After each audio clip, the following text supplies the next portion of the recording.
केदारनाथ से जुड़ा है बेहद खास रहस्य, जानकर चौंक जाएंगे आप। द्वादश ज्योतिर्लिंगों में से एक उत्तराखंड के केदारनाथ धाम के कपाट 25 अप्रैल को दर्शन के लिए खोल दिए गए। पूरे विधि विधान और हर हर महादेव के जयकारों के बीच बाबा केदारनाथ धाम के कपाट खुले और श्रद्धालुओं ने बाबा भोलेनाथ के दर्शन किए। इस खास मौके पर मंदिर को करीब 20 क्विंटल फूलों से सजाया गया था। मंदिर के कपाट खुलने को लेकर बेहद उत्साह दिखा। बर्फबारी के बावजूद हजारों श्रद्धालु मंदिर के बाहर डटे रहे। वो आज परंपरा के अनुसार हमने कपाट 6:20 में खोल दिया गया है। सारा यहाँ तो आए हुए लोगों को अभी स्पर्श करके दर्शन तो होगा ही होगा। जो नहीं वो आ सके हैं वो दृश्य ये माध्यम से देख करके आपका जीवन कृतकृत्य हो। खास बात यह है कि केदारनाथ धाम के कपाट भैया दूज के मौके पर बंद हुए थे। इस दिन धाम के कपाट शीतकाल के लिए बंद किए जाते हैं। आपके मन में भी ये सवाल है कि हर साल भैया दूज पर ही धाम के कपाट क्यों बंद होते हैं? तो उसके पीछे कहानी है।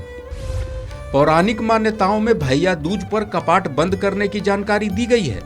हिंदू धर्म ग्रंथों में लिखा गया है कि महाभारत युद्ध के बाद पांडवों ने अपने पितरों का कर्मकांड किया था। भगवान शिव पांडवों से प्रसन्न हुए और उन्हें दर्शन देकर हत्या के पाप से मुक्त होने का आशीर्वाद दिया था। उन्हें भैया दूज के दिन स्वर्ग की प्राप्ति हुई थी। धार्मिक मान्यता है कि उसी समय से केदारनाथ में भैंस की पीठ को शिव का रूप मानकर पूजा होने लगी। उसी समय से केदारनाथ धाम के कपाट को भैया दूज पर बंद कर दिया जाता है और ये परंपरा आज भी जारी है।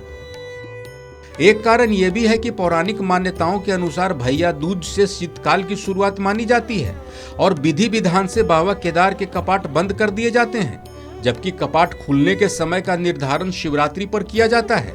ध्यान देने वाली बात यह है कि भैया दूज के मौके पर केदारनाथ धाम के कपाट को बंद कर दिया जाता है। इसके पहले विधिवत रूप से विग्रह पूजा को संपन्न कराया जाता है।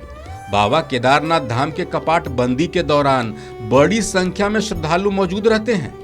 इसके बाद केदारनाथ धाम में संधि विग्रह के बाद डोली यात्रा निकाली जाती है, जिसमें भी बड़ी संख्या में श्रद्धालु शामिल होते हैं। यह यात्रा ऊखीमठ स्थित ओंकारेश्वर मंदिर तक जाती है। बैंड बाजे के साथ बाबा की डोली अपने शीतकालीन प्रवास स्थान की ओर जाती है। वहां पर बाबा केदारनाथ के संधि विग्रह की पूजा अगले 6 महीने तक होती है। पौराणिक कथा के अनुसार हिमालय के केदार श्रृंग पर भगवान विष्णु के अवतार महातपस्वी नर और नारायण ऋषि तपस्या करते थे। उनकी आराधना से प्रसन्न होकर भगवान शिव प्रकट हुए और ज्योतिर्लिंग के रूप में सदा वास करने का वरदान दिया।